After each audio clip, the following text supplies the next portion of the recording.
12 bodies were found, all headless, all dismembered, and the killer never caught. Cleveland in the 1930s was a city drowning in shadows. The Great Depression had left its mark. Families huddled in crumbling houses. Men wandered the streets searching for work, and shanty towns rose like scars across the landscape.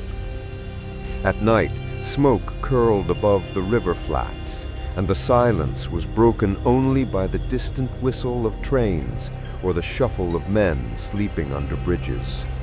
It was here, in the forgotten corners of Cleveland, that fear was born. The first body appeared in 1935. It was a man, unknown, faceless, not by identity, but by mutilation. His head was missing, his body stripped of flesh in ways no accident could explain. Police stared at the remains, disturbed not only by the brutality, but by the precision. Whoever had done this had knowledge. They weren't sloppy, they were deliberate. The newspapers barely covered it. Another dead man in Cleveland slums was hardly a headline. But it wouldn't stay that way for long. Months later, a second body surfaced. Another man. Again, the head was gone. Again, the flesh carved with clinical coldness. Now whispers spread. Two coincidences did not make a pattern. This was the beginning of something darker. By the time the third and fourth bodies emerged, Cleveland could no longer ignore the truth. A killer was at work. The press called him the Mad Butcher of Kingsbury Run. The people called him something else entirely, a phantom, because he wasn't just killing, he was hunting. The murders followed the same haunting pattern. Men and women, often transients, drifters, those who lived unseen by society, were chosen. The poor, the nameless, the forgotten, victims who could disappear without sparking outrage.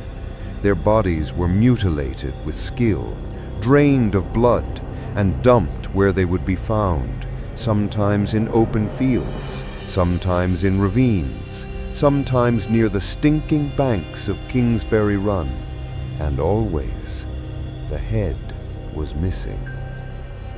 Imagine the horror of those discoveries. A young boy wandering through the weeds, stumbling across a torso.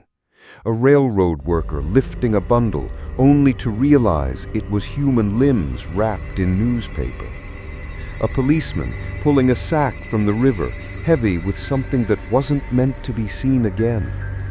Each discovery spread a wave of dread through the city, but none brought answers, only more questions. The killer was meticulous, careful. He left no fingerprints, no obvious clues. The bodies, though gruesome, were cleanly cut. The police suspected a surgeon, or perhaps a butcher, someone with knives, someone who understood anatomy. Yet in a city of hundreds of thousands, that description meant nothing.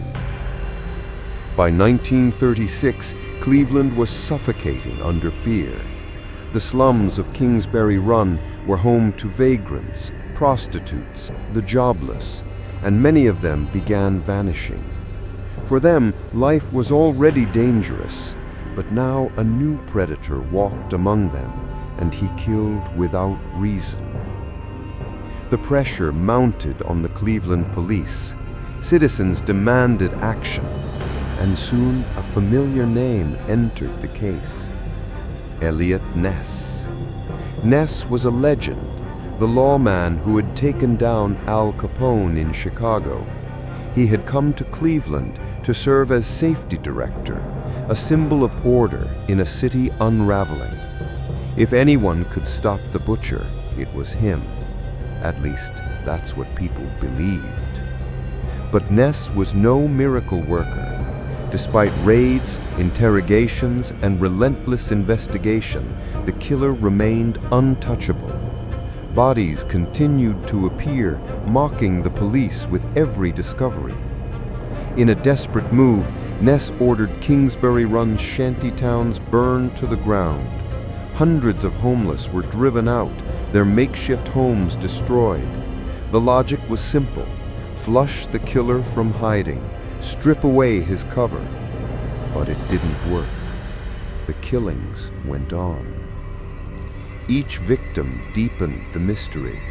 A young woman, last seen alive only days before, found headless in a ravine. A man known to wander the streets, his torso left for children to find. A headless woman stuffed in a basket and left behind a factory. 12 bodies in all. 12 souls erased by the blade of a faceless butcher. But the horror wasn't just in the killings, it was in the silence. No one ever saw him, no one ever heard him. He walked among the people like a ghost, vanishing as quickly as he struck. The investigation circled around suspects, but none stuck. One man, a vagrant arrested near the scene of a murder, was questioned but released. Another, a doctor with a dark reputation, was eyed with suspicion. This doctor had once been accused of performing illegal surgeries, and his connections to the killings seemed chilling. Some officers were convinced he was the butcher, but evidence never came, and in time, even that lead slipped into the shadows. Meanwhile, the people of Cleveland lived in fear. The poor avoided the flats after dark. Parents warned children to stay close to home. Men who once slept in the open now huddled in groups, hoping there was safety in numbers. But deep down, everyone knew the truth. The killer struck when he wanted, and no one could stop him. By 1938, the murders suddenly ceased. Just as abruptly as they had begun, they stopped. No more torsos, no more headless corpses, no more blood. Some said the butcher had died. Others believed he had been jailed for another crime. Still others whispered he had moved on to another city, carrying his knives with him. The mystery only grew. Why stop at 12? What silenced the phantom of Cleveland? The official case files remained open for years.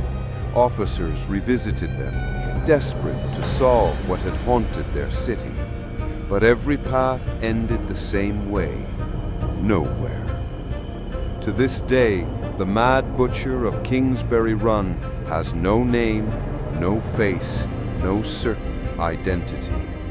He remains a shadow, a monster who walked Cleveland streets, leaving only terror behind.